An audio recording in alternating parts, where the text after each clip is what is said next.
Kels at tayo po ay magsisimula ulit dito po sa book na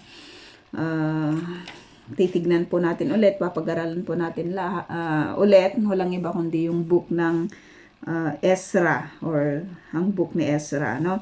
At ito po ay karugtong ng Chronicles at mapapag-aralan po natin, hindi po siya masyadong marami, at konti lang ito, hanggang sa chapter 10 lang siya. Ezra chapter 10. Pero napakaganda po na sa dami po ng mga the so-called dry things, di ba, from the past, ay ito po yung book po na ito ay nakapasa doon sa sinasabi pong canon, yung canonization, di ba, ng mga sacred na writings about God.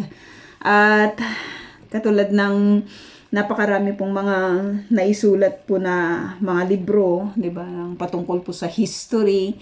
Isa po ang book na ito ng Ezra na napili doon po sa canonization upang makita, 'di ba, yung ginagawa or ginawa, 'di ba, ng Diyos.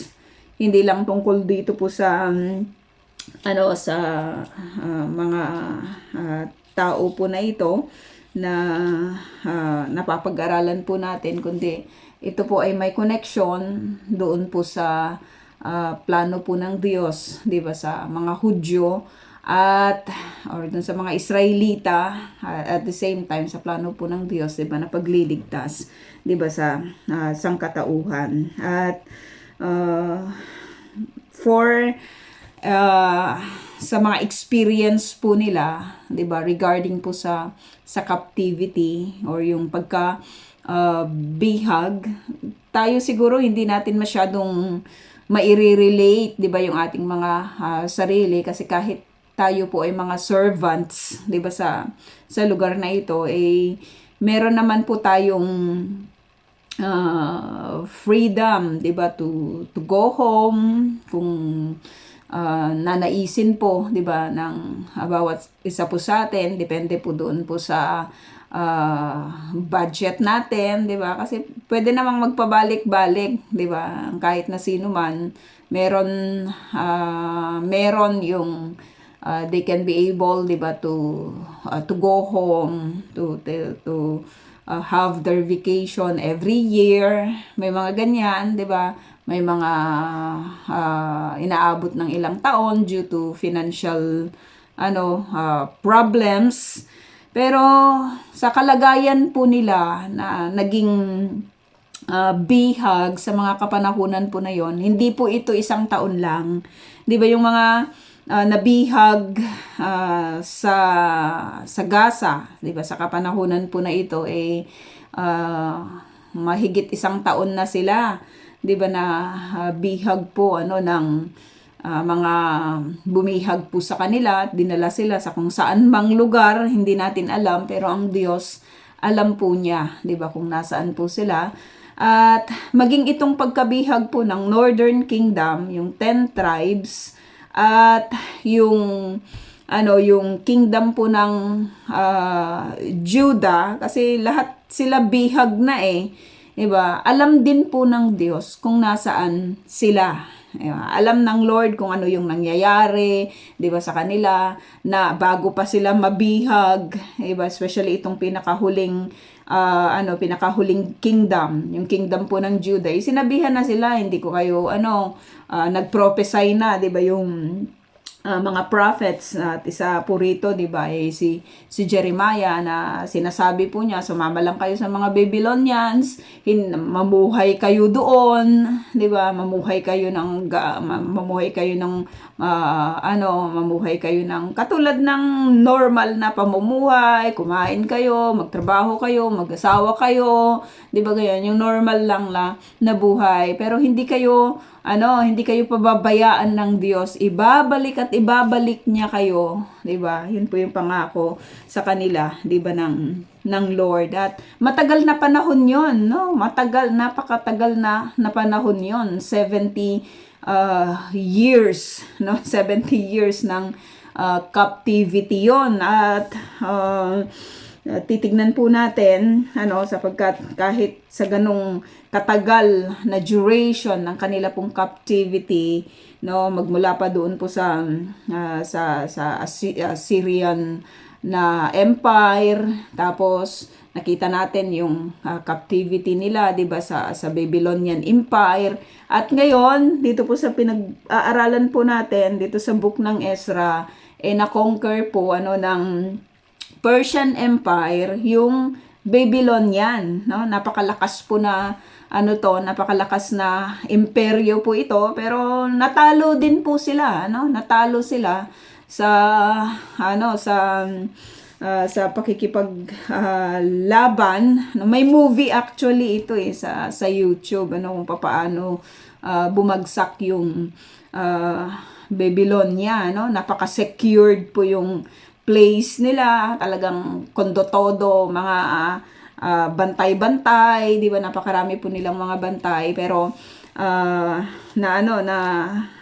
natalo po sila, di ba, ng Persia, or sa kapanahunan po na ito, yung Persia is Iran, yung bansa po, di ba, ng Iran, at ang Babylon naman ay yung bansa ng Iraq, no? So yung mga yan, yung mga sa kapanahunan po na yon ay mga imperyo, 'di ba, na talagang kinikilala sa doon po sa kanilang mga pag-conquer, 'di ba, ng mga land. So dito titignan po natin, kasi ang bagay po na ito ay banggit na or nabanggit na ng Diyos sa pamamagitan ng kanyang prophet, 'di ba, na si Jeremiah. Hindi pa ipinapanganak yung magiging ruler ng Persia, 'di ba, na magiging mabuti sa buhay po ng mga Hudyo, na magiging kasangkapan ng Diyos upang ang mga Israelita, ang mga Hudyo, 'di ba, ay muling makabalik dito sa promised land. Pero binanggit na ito ng Diyos, 'di ba, sa kanila. So ang nakikita lang po natin talaga dito, na kapag nangako po yung Diyos, kanya po itong ginagawa. Kahit dumaan yung matagal na panahon, kasi sa kapanahunan naman ng Diyos, 'di ba, masigit kasi niyang alam, 'di ba, yung lahat ng bagay, 'di ba, na nangyayari sa buhay ng tao. Pero hindi po siya kahit kailan nag-fail, 'di ba, sa kanya pong mga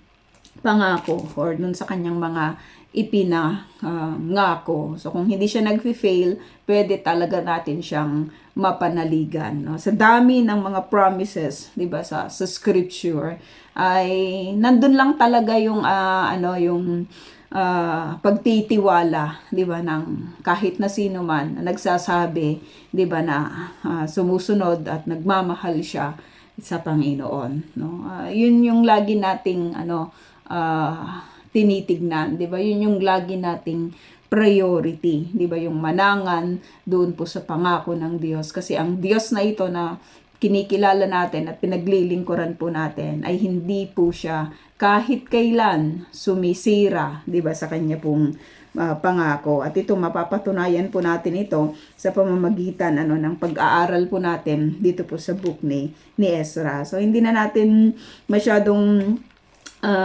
i-present itong si Ezra, no? Pero makikita po natin kung ano po yung kanya pong gagawin, no? Sabi dito, noong unang taon ng paghahari ni Ciro sa Persia, ulitin natin, this is Iran, at sa kapanahunan po na ito ay malaki po yung possibility, 'di ba, na magkaroon talaga ng talagang matinding digmaan, 'di ba, between these countries, no, itong lupang pangako at saka versus itong Iran. At na-witness naman po natin 'yon, 'di ba, mga kapatid, from the previous na months at saka days na talagang grabe yung mga ipinadala po nila, 'di ba, na mga ballistic missiles po nila na talagang hindi mo tuloy aakalain, 'di ba, na parang sa movie mo lang talaga 'yun mapapanood, pero ang reality nito, 'di ba, ay talagang na-experience ng karamihan, 'di ba, sa atin. Not totally us, pero may mga ano tayo, 'di ba? May mga kakilala tayo katulad ng pamangkin, 'di ba, ni Sister Ems na naka-witness nito mismo ano doon sa places ano na pinagtatrabahuan po nila, at marami yung mga natakot talaga, 'di ba? Marami yung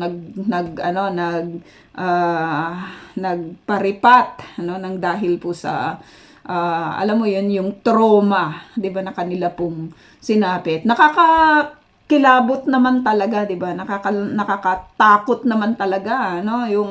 Yung pagtunog pa lang ng siren, pag pakikinig mo doon sa mga napapaputok, 'di ba, na mga missiles or yung mga bomba, di lalo na yung naging experience nila, talagang wala silang ibang gagawin, 'di ba, kung hindi panoorin yung mga nagbabagsakan, 'di ba, or yung mga napapaputok na mga ballistic missiles. At hindi lang ito maliliit, kundi talagang napakalaki, 'di ba, ng mga missiles na ipinadala ng Iran. Pero may tagpo sa buhay ng mga Persian, 'di ba, na katulad po ng napakaganda po nating mapapag-aralan, 'di ba, sa gabi po na ito. At marami yung mga ganitong kwento, 'di ba, sa hindi lang sa nakaraan kundi maging sa kasalukuyan, 'di ba? Ngayon ang nangyayari po sa Syria, grabe po yung kakilakilabot na patayan, 'di ba, na nangyayari po doon, no, sa kapanahunan po na ito, no, na kung saan even yung mga Christians na mga tira, 'di ba, sa lugar po na iyon ay talagang kailangan, 'di ba, ng matinding panalangin, 'di ba, para po sa kanila. Pero alam ng Diyos yung lahat ng nangyayari, 'di ba, sa buhay ng sangkatauhan. So itong si Ciro, sabi dito, ay natupad, sabi dito, ang sinabi ni Yahweh sa pamamagitan ni Propeta Jeremias nang udyukan ni Yahweh si Ciro na isulat at ipahayag sa buong kaharian ang utos na ito. So one thing na makikita po natin dito, mga kapatid, meron talagang final say ang Lord sa lahat ng nangyayari, 'di ba? Hindi lang sa buhay ng isang tao, kundi sa mismong universe.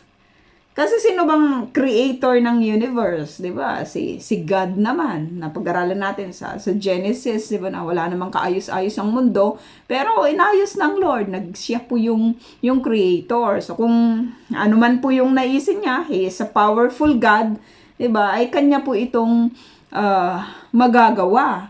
At napakabuti lang talaga ng Diyos na ito na maging sa kapanahunan po na ito, buhay pa tayong lahat.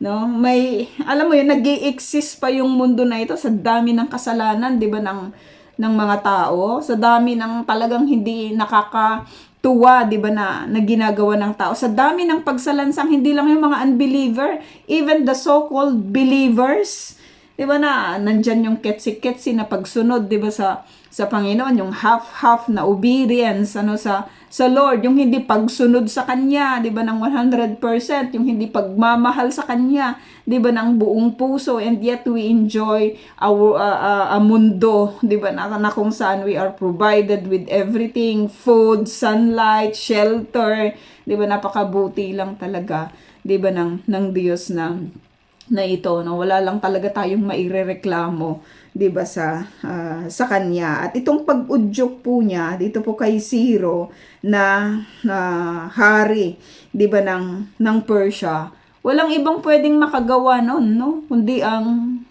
Diyos lang talaga. Sa kalaban mo ito 'di ba, kalaban na kalaban na bansa ito, 'di ba? Alam mo yun, yung talagang grabe yung pagpapahirap na ginawa, 'di ba sa mga Israelita, grabe yung kanilang mga experiences sa kamay ng Assyria, sa kamay ng Babylonia, at ngayon maging sa kamay, 'di ba, ng mga Persian, kasi si Ciro yung nag-take over, 'di ba, dito po sa Babylonian empire. Pero magkakaroon ng transition, no? Sapagkat sino po yung dito? Sino yung talagang humahawak sa history?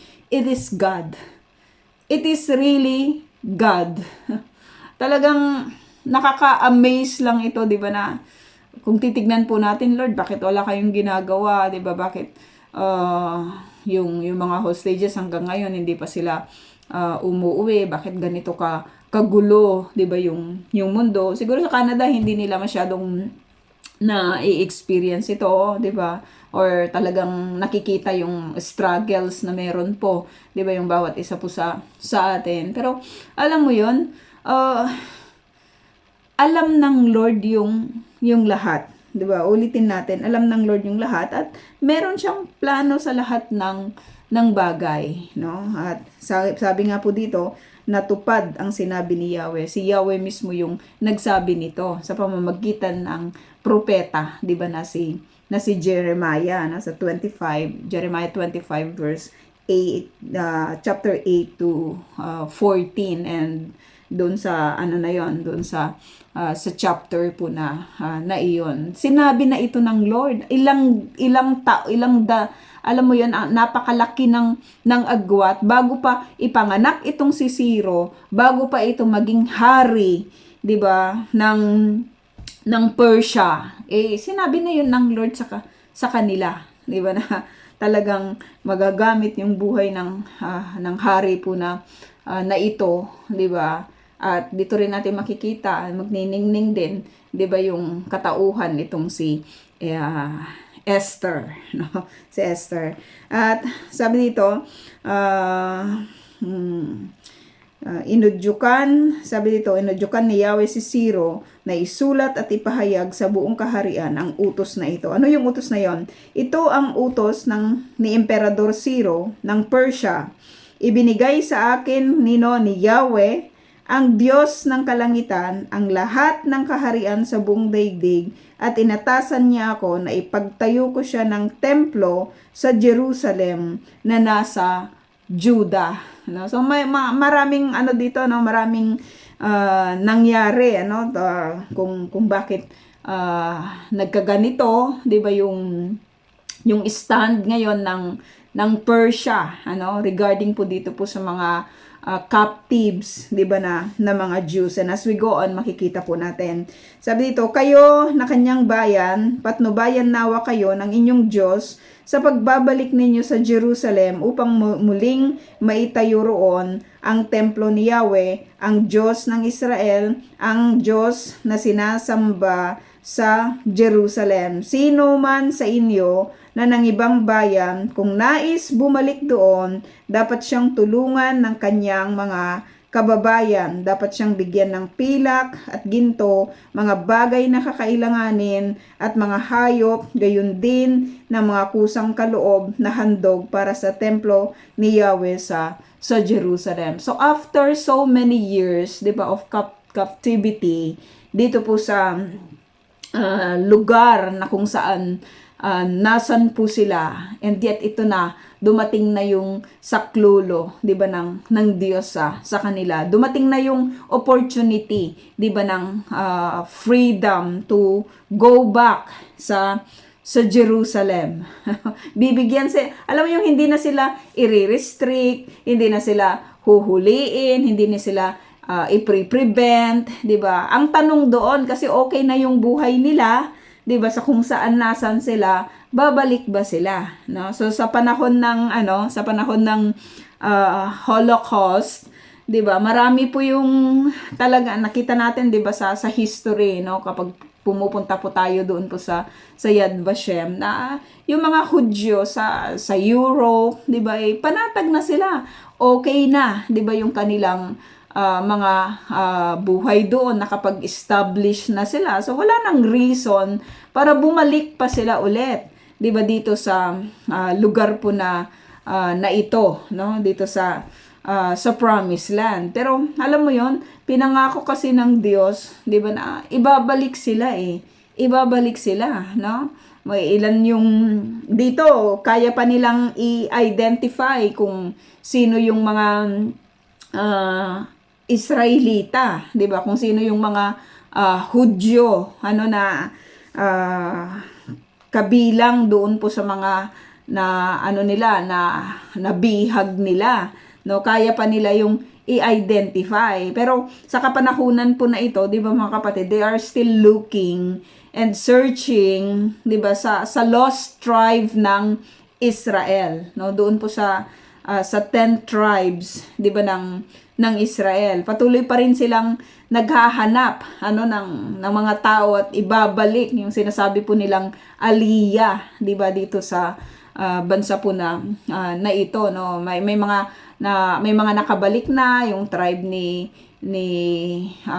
Manases, 'di ba, na nakita nila sa somewhere sa isang lugar, 'di ba, sa Thailand yata 'yon, no? At meron na rin yung sinasabing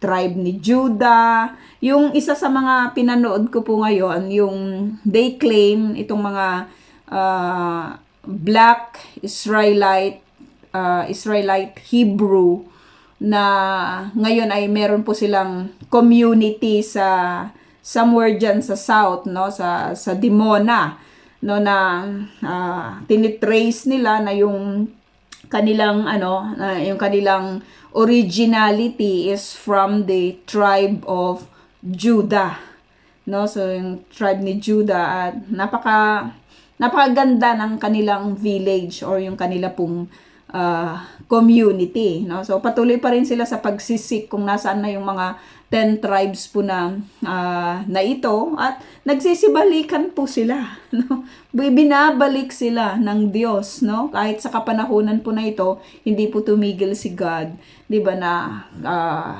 kuhanin sila, 'di ba, ibalik sila dito sa lupang ipinangako, 'di ba, sa kanila. So ito may order na mismo doon po sa king, doon sa hari, 'di ba, ng Persia, na kung sino yung gustong bumalik, 'di ba, i-rebuild yung temple, no, ay dapat bigyan siya, 'di ba, ng kanyang mga kababayan ng kanilang mga pangangailangan in going there. At just imagine mga kapatid, ang layo ng Persia, 'di ba, sa Jerusalem. Napakalayo, yung missile nga nila, 'di ba? Ilang oras nating inantay, 'di ba? Magmula doon sa kanilang paglo-launch. Tapos ilang oras, 'di ba, bago dumating, na-calcula na kaagad 'yon, no? Dadating ito ng madaling araw ng 2:00, 'di ba? Yung darating ito ng 4 AM, 'di ba? May mga ganun, no, na calculation sa layo, 'di ba, ng distance. At kung magta-travel ito, 'di ba? It will took that person or that group, 'di ba, ng matagal na panahon, and they need yung yung mga pangangailangan po nila, 'di ba, doon po sa kanilang paglalakbay, no? At sinabi po dito, even that ay dapat i-provide, 'di ba, ng kanila pong mga kababayan. Ay bibigyan sila ng pilak, dapat siyang bigyan ng pilak, dapat siyang bigyan ng ginto, at yung mga bagay na kakailanganin, mga hayop pa, gayon din ng mga kusang kaloob na handog para sa templo ni Yahweh sa Jerusalem. Kasi 'di ba, dinestroy yun eh. Kinuha silang lahat na nabihag, at ngayon sa utos ng Diyos, doon po sa plano po ng Panginoon, muling aayusin, 'di ba, yung temple, yung wall, 'di ba, sa Jerusalem. Yun po yung makikita po natin as we continue to study itong book ni Ezra, itong book ni Nehemiah, 'di ba? At sabi ito, bilang tugon, agad na nagsipaghanda ang mga pinuno ng mga lipi ng Judah at Benjamin, no? Gayon din ang mga pari at ang mga Libita at ang mga iba pang inudyukan ng Espiritu ng Diyos upang muling itayo ang templo ni Yahweh sa Jerusalem, no? Yung muling alam mo yung sinabi po dito, yung inudyukan ng Espiritu ng Diyos. Alam mo kapag ang isang tao kasi, 'di ba, kapag nasa kanya talaga yung pagmamahal, 'di ba, sa Panginoon, anything or everything, 'di ba, na patungkol sa temple po ng God, yun po yung kanyang priority, no? Yun yung kanyang minamahal. Yun po yung kanyang buhay. I don't know what is your life, 'di ba? How do you live your life, 'di ba? Pero ang isang tao na talagang nagmamahal talaga sa Panginoon, laging priority sa kanyang puso, sa kanyang isip, 'di ba? Sa kanyang ginagawa yung patungkol sa Diyos, no? Yung sa Diyos na kanyang pinaglilingkuran, no? At laging ganon na kapag may opportunity of service, may opportunity na kung saan ay makakapaglingkod po siya, kahit gaano man yun kahirap, humahanap siya ng paraan, humahanap siya ng way upang maging kabahagi siya doon sa bagay na yon, doon sa project na yon. Yung alam mo yun, may eagerness ka to do kahit yung impossible. 'Di ba? May eagerness yung isang tao na nagmamahal po sa Panginoon na gawin yung lahat ng mga bagay, 'di ba? Sa busy schedules niya, laging may lagi niyang priority, 'di ba, na makapagbigay siya ng serbisyo, 'di ba, sa Diyos, na kanyang pinaglilingkuran, no? Ito lagi yung kanyang priority, no? Laging top list ito, 'di ba, sa kanyang buhay, no? At dito makikita po na kasi ang espiritu ng Diyos, 'di ba, naka-enthrone siya sa puso ng isang tao. So kapag may opportunity of service, laging alam mo 'yun, yung nag-overflow 'yon, 'di ba, sa kanyang buhay. Na kapag sinabing may pag-aaral tayo sa salita ng Panginoon, nakahanda lagi yan, 'di ba, na maglaan ng kanyang panahon. May prayer meeting tayo, pupunta tayo sa kapatid, ipagpe-pray natin, 'di ba? Laging may 'yon, no? Laging yun yung kanyang inuuna, 'di ba, kaysa sa anumang bagay, 'di ba, na secondary lang, 'di ba, sa kanya, no? Sabi ang ano dito, ang ipinipresent po sa kanila is yung muling pagtatayo sa templo ni Yahweh. So sino yung magre-respond, no? Sino yung, alam mo yun, yung okay na ako dito, okay na ako yung buhay ko. Kung sino na lang yung mga kung sino na lang yung mga religious, sila na lang yung pumunta doon, 'di ba? May mga ganoon. Kayo na lang yung pupunta, may work ako, 'di ba? May kausap akong tao, laging secondary na lang yung tungkol, 'di ba, sa Panginoon. Pero nakita po natin na ang isang tao, 'di ba, na talagang may pagmamahal, 'di ba, sa Panginoon, lagi po itong kanyang laging pina-priority, 'di ba, yung patungkol sa Diyos. Sa church, mga kapatid, is this your priority? Diba? Ito ba yung ating priority? Sa atin, diba, may mga trabaho po tayo. Ganon din naman sila sa kapanahunan na yon, daily. Everyone who wants to live, diba, needs to work. May mga work din naman po sila. Diba? At yung pagpunta po nila sa Jerusalem, marami pong mawawala sa kanila Kasi kung sila'y nagtatrabaho, hindi sila magtatrabaho ng magkakaroon sila ng sahod kasi everything na gagamitin po nila, 'di ba? Kung bibigyan man sila ng pilak o mga ginto or yung mga hayop, 'di ba, na kakailanganin po nila along the way, it is all about doon po sa service nila sa temple ng God. Or yung mga pagkain siguro, it will serve them as their alam mo yun, yung para mabuhay po sila, magkaroon sila ng lakas, 'di ba, sa paggawa. Wala silang sahod, 'di ba, sa pagtatayong muli, 'di ba, sa templo ni Yahweh. Lahat ay nakadepende, 'di ba, sa sa Diyos, yung provision niya, 'di ba, yung care niya, 'di ba, yung kasi maraming opposition na mai-encounter po nila, not just only from the outside, kundi maging mismo doon po sa inside. May mga oppositions po sila, at as we go on, as we continue to study, 'di ba, mapapagpala po tayo sa kung paano po nag-stand, 'di ba, yung mga lingkod ng Diyos. No, sabi dito, tinulungan sila ng lahat ng mga nakapalibot sa kanila. No, alam mo 'yun, they understand, no, yung bagay na ito, 'di ba, na kanila pong gagawin doon po sa kanilang expedition, 'di ba, papunta po doon po sa Jerusalem. May marami pong taong sumuporta, 'di ba, sa kanila. Maraming taong tutulong, 'di ba, sa ganito pong klase ng gawain. Napaka ano naman, 'di ba? Parang hindi naman yata maganda na alam mo yun, yung king ay sinasabi niya i-rebuild yung temple ni Yahweh. Sinabi yun sa akin ni Yahweh, 'di ba? Kayong mga Hudyo, supposed to be, this will be your opportunity, this will be your pride, no? Kasi kayo talaga yung dapat na nag-iingat doon, kayo yung magki-care doon, and now I am letting you go, 'di ba, para muling itayo yung temple. Tapos kung sasabihin nila, ay wag na, dito na lang po kami, 'di ba, parang sinasabi nila, 'di ba, doon po sa mga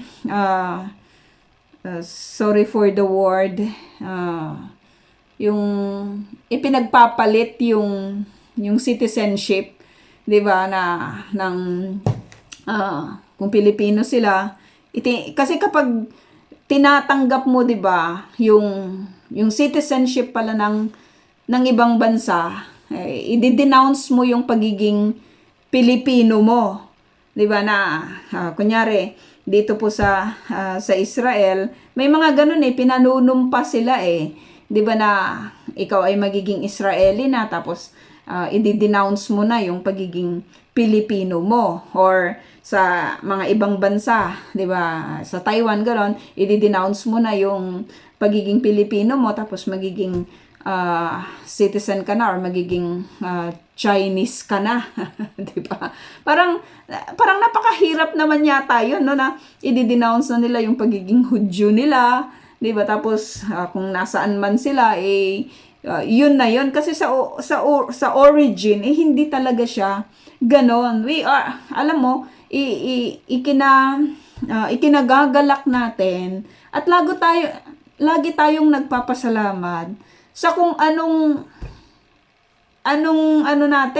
tribe natin, 'di ba? Kung saan tayo inilagay, 'di ba, ng Panginoon. Dalhin man tayo, 'di ba, sa ibang mga bansa, 'di ba? Pero meron tayong sariling bansa kung nais ng Diyos na ipanganak tayong Hudyo, di sana yun yung kanyang ginawa, pero hindi 'di ba? Ipinanganak tayong Pilipino, no? Pinanganak tayong Pilipino, nagmamahal tayo, 'di ba, sa ating sariling bansa. At kung bibigyan man tayo ng opportunity, 'di ba, ng God na makarating, 'di ba, sa ibang mga lugar, or bibigyan man tayo ng opportunity, hindi pa rin natin i-denounce, 'di ba, yung atin pong bansa, no? At ito, nakita po natin, 'di ba, na pinababalik po sila ng God, no, kasi there's no place like home, mga kapatid. Kahit naman maging citizen ka sa ibang mga bansa, kita pa rin sa itsura mo, 'di ba? Hindi mo talaga may pagkakaila na meron kang pinanggalingan, no? Na meron kang tribe, meron kang kulay. Diba, kahit kulay-kulayan mo yung mga buhok mo diyan at magmukha kang katulad nila, pero hindi. Na-identify pa rin tayo, 'di ba? Sa kung anong nating salita natin, sa kung anong natin, yung build-in natin, 'di ba? Pinapakilala pa rin tayo sa kung saan tayo, 'di ba, inilagay, ni-raise, 'di ba, ng Panginoon, no? Yung lahing maharlika, 'di ba, ng bawat isa po sa atin. So sabi dito, binigyan sila ng mga pilak at gintong lalagyan, mga bagay na kakailanganin, mga hayop, iba pang mamahaling gamit, bukod pa sa mga kusang loob na handog para kanino? Para sa templo, no? Sabi dito, ibinalik naman sa kanila ni Haring Ciro ang mga mangkok at tasa na dinala ni Haring Nebuchadnezzar sa templo ng kanyang mga Diyos, mo letter D, pagkatapos na kunin ang mga iyon mula sa templo ni Yahweh. No?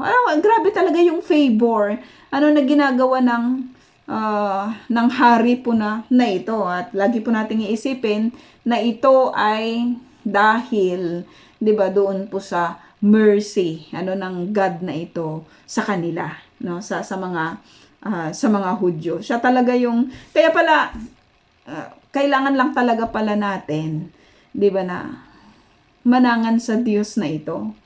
Kasi He can change everything ayon doon sa kanyang nais. Nakikipaglaban tayo sa kung sino-sino, 'di ba? Nakikipaglaban tayo sa China, yung mga ganon. Kasi kukunin nila yung ating bansa, yung mga ganon, ino-occupyan tayo. Pero mas maganda pala dapat, 'di ba, na lagi po tayong tumatawag or nakaasa or nagbibigay, 'di ba, ng ating devotion sa Diyos na kayang mag-ingat, 'di ba? Mag-ingat sa atin laban sa kahit na sino mang pinakamalakas, makapangyarihan, 'di ba, na mga taong po pwedeng sumako, 'di ba, sa bawat isa po sa atin. Siya napakalakas ng Babylon, 'di ba? Pero natalo sila ng Persia. Syempre napakalakas din naman ng Assyria, pero natalo sila ng Babylon, no? At itong Persia, tinalo din niya itong Babylon, no? Itong Babylonia. At walang iba kundi ang nag-orchestrate ng lahat ng katagumpayan, 'di ba? Na meron ang Persia sa kapanahunan po na ito is God. Kasi may plano siya Alam mo, God is a God that He is a God that is full of surprises. Surprises. Sa atin, hindi naman tayo masyadong na-shock kasi everything nasulat sa scripture, 'di ba, ay talagang alam na po natin. Ang sa atin lang is waiting. And while waiting, 'di ba, nagse-serve tayo, 'di ba, sa Panginoon po na nagko-continue tayo sa worship. Hindi tayo masyadong nasi-shake sa mga rumors of wars, 'di ba, sa mga pestilence, kasi nandito pag-aralan na natin 'yun, pero sabi doon, 'di ba, na hindi tayo iiwan at hindi tayo pababayaan, 'di ba, ng Panginoon, no? So kahit yung mga kinuha ni Nebuchadnezzar, no, alam mo 'yun, yung sa pilitang pagkuha niya sa lahat ng mga pwede niyang kuhanin na sa tingin niya, may dadagdag ito sa kanyang kayamanan. Pero sa totoo lang, hindi rin naman niya nadala. 'Di ba, sa kanyang kamatayan. Marami yung mga nagkakandamatayan dahil sa mga material, 'di ba, na mga bagay. At kung titignan po natin, wala namang nakakapagdala Actually, may nagdadala sa kanilang libingan, pero nasisira din lang naman doon kung hindi nanakawin, 'di ba, ng mga nagnanakaw, yung mga namatay na mga pharaohs, 'di ba, ang daming mga kasama po nila, 'di ba, na mga doon sa kanilang himlayan, ang daming mga golds, ang daming lahat ng kanyang mga pangangailangan, lahat ng mga kayamanan na pwede nilang ipabaon sa kanila sa sinasabi po nilang afterlife, wala din naman siyang nadala. 'Di ba? Paano ka na makakapagdala wala ka nang buhay, 'di ba? Wala na nga siyang hininga, 'di ba? Nagkalaglagan na yung mga mga meat niya, 'di ba, sa katawan, or yung mga ano bang tawag doon, yung kalamnan niya, 'di ba? Pero wala lang talaga tayong madadala, 'di ba? Pag tayo po ay nawala sa mundo po na yun. Pwede namang ipamana, 'di ba, sabi ng mga iba. Yung pagmamanahan mo ba, madadala din niya, 'di ba? Wala din. At hindi ka rin sigurado kung iingatan niya. 'Di ba yung lahat ng mga pinagpaguran mo, baka naman i-trip-trip lang niya. 'Di ba nakatulad ng mga ginagawa ng iba, no? Sa Lord lang talaga ang pinakabuod ng lahat ng mga ginagawa po natin at mga pag-aaral po na ito. Makilala po natin na meron tayong pwedeng panaligan. 'Di ba na Diyos na kahit yung mga kings, mga powerful people, 'di ba sa mundo na ito, kaya po niyang utusan na gawin, 'di ba?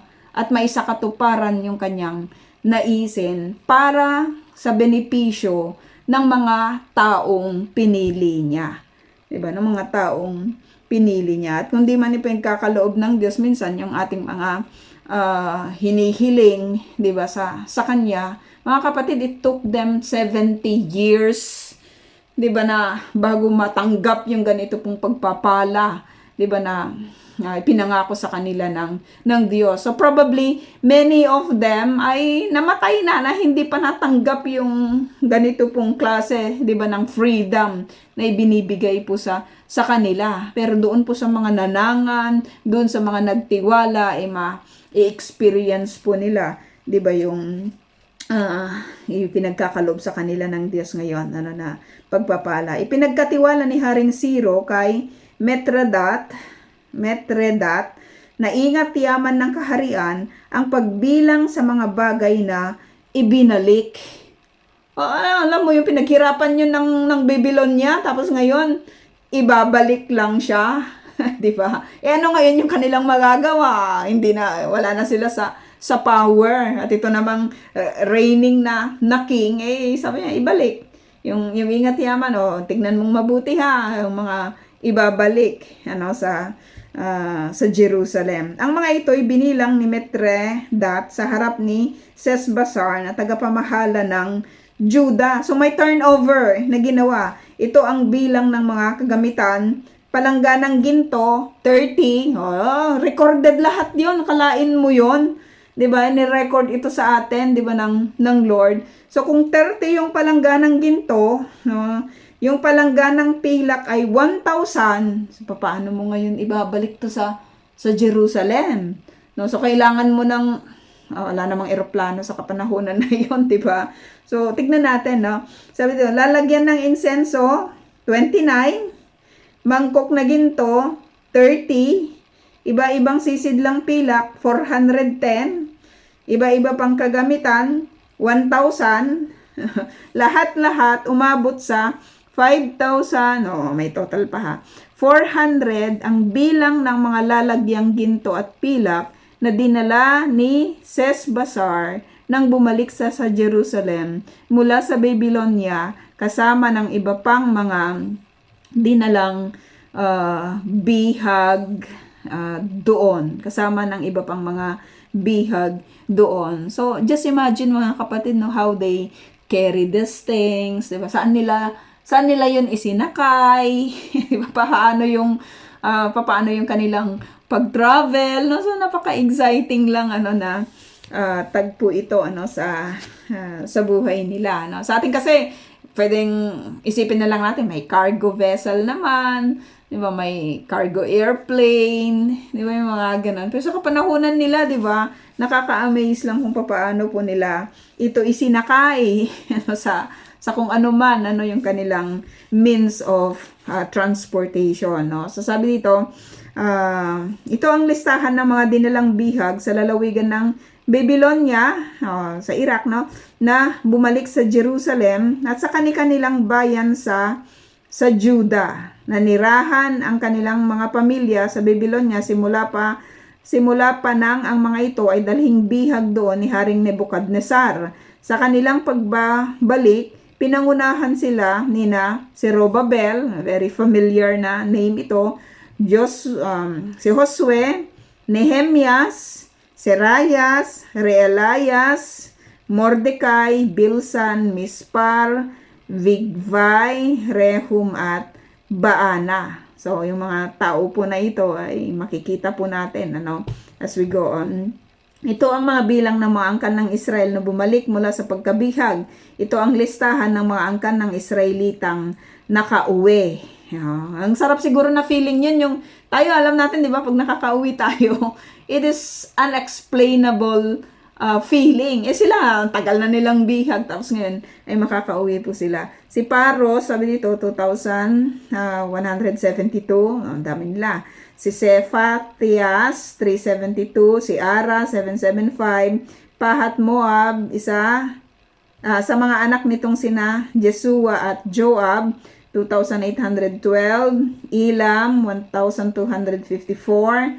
Satu, 945. Mabibilangin mo lahat yun, di ba? Parang ang ganda-ganda lang, ano? Mga angkan nito, ng mga nakauwi, no? Si Sakay, 760. Si Bani, 642. Bibay, mamili na tayo ng pangalan. 623. Si Asgad, 1,222. Adonicam, 666. Vigvay, 2,056. Adin, 454. Ater, tinatawag ding Ezekias, 98 lang sila, no? Maliit lang sila. Si Bezai, 323. Si Jora, 100. Ito yung mga nagdesisyon na bumalik, no? Sabi dito si Hasum, 223. Si Gibar, 95. Ito naman ang mga listahan ng mga angkang nakabalik na nakatira sa mga sumusunod na bayan. Sa Bethlehem, meron din, hindi lang doon sa Babylonia, no? Pero dahil nga hindi na ipinagbabawal, 'di ba, yung bumalik sa Jerusalem, no? Hindi na sila huhuliin, ay may mga bumalik din mula sa Bethlehem, 123. Sabi dito sa Netofa, 56. Sa Anatot, 128. Asmavet, 42. Jerim, Kafira at Berot, 743. Rama at Geba, 621. Mikmas, 122. Yung iba dito, mga kapatid, ay hindi na natin alam, di ba, yung mga lugar. Pero good to know na may mga lugar na ganito na talagang nag-exist, no, sa mga nakaraan. Bethel at Hai, 223. Sa Nebo, 52. Magbis, 156. Elam, 1,254. Harim, 320. Lod, Hadid at Uno, may isang lugar, 725. Jericho, 345. Sena, 3,630. Ito naman ang listahan ng mga angkan ng pari. So marami ding bumalik mula sa angkan ng Jedayas, mula kay Jesua, 973. Immer, 1,052. Pashur, 1,247. Harim, 1,017. Ito naman ang mga lista ng mga angkan ng Levita. Jesua at Kadmiel mula sa Hodavias, 74. Mga awit mula kay Asaph, 128. Mga bantay pinto mula kina Salum, Ater, Talmon, Akub, Hatita at Sobay, 139. Ang mga manggagawa naman ng templo na nakabalik mula sa pagkabihag ay ang mga angkan nina. Alam mo yun, listed lahat. 'Di ba? Yung napakadetalyado lang talaga ng scripture. No, napakadetalyado nila pagdating sa sa paglista. Yung mga ganito, 'di ba? Inililista talaga nila. 'Di ba? Para alam mo 'yun. Siyempre, hindi makakalimutan, and at the same time, napapakinabangan po natin, 'di ba, sa kapanahunan po na ito, na alam po natin na hindi lang isang tao, 'di ba, yung bumalik, hindi lang dalawang tao, kundi marami sila. Napakarami po nila, no? Sabi dito, ang mga manggagawa naman sa templo nakabalik mula sa pagkabihag ay mga angkan nina Siha, Hasufa, Tabaot, Keros, Shaaha, Padon, Libana, Hagaba, Akub, Hagab, Samlay, Hanan, Gidel, Gahar, Reayas, Resin, Nekuda, Gazam, Usa, Pasiya, Besay, Asna, Meonim, Nefisim, Bakbuk, Hakufa, Harhur, Baslot, Mihida, Harasa, Barcos, Sisira, Tema, Nesias, at Hatipa. No? So, madami pa ito, no, na mga records nito. Huwag na tayong mag-record. Hindi ganun, di ba? Lahat recorded. Written lahat yon, hindi yung sa isip-isip lang. Paano pag na-Alzheimer, di ba? Wala na yung wala na yung maalala.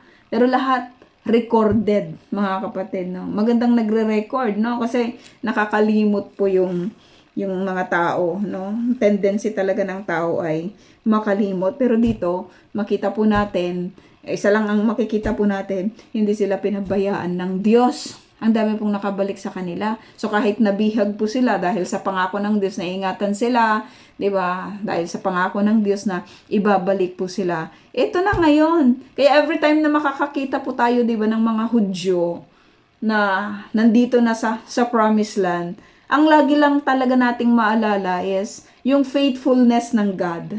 'Di ba, yung mercy ng God? Oh, nakabalik na kayo. You're enjoying your life now, 'di ba, sa promised land. No? Talagang wala tayong ibang nakikita kung hindi yung pagmamahal, 'di ba, ng Diyos sa kanila. Dahil nangako siya. 'Di ba? At yung pangako niya na 'yon ay hindi po niya kinalimutan magpasa hanggang ngayon, no? Nakikita po natin sila, 'di ba, sa kapanahonan na ito. Nag-struggle sila. 'Di ba? Katulad din po natin. Pero ito yung lagi kong naiisip, if we wanted to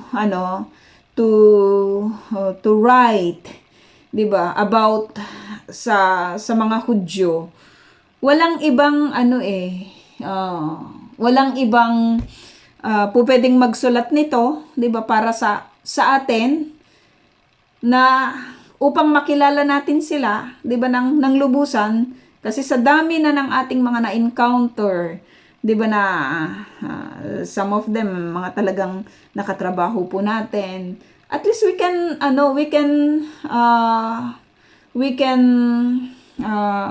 tell yung mga good things, 'di ba, na meron tayo or na experience natin, 'di ba, sa buhay po ng mga tao po na ito, 'di ba, na pinaglilingkuran natin. So siguro 'yun po yung ating itatanong ngayon. Iko-construct ko lang po yung ating tanong. So erab to po, mga kapatid, at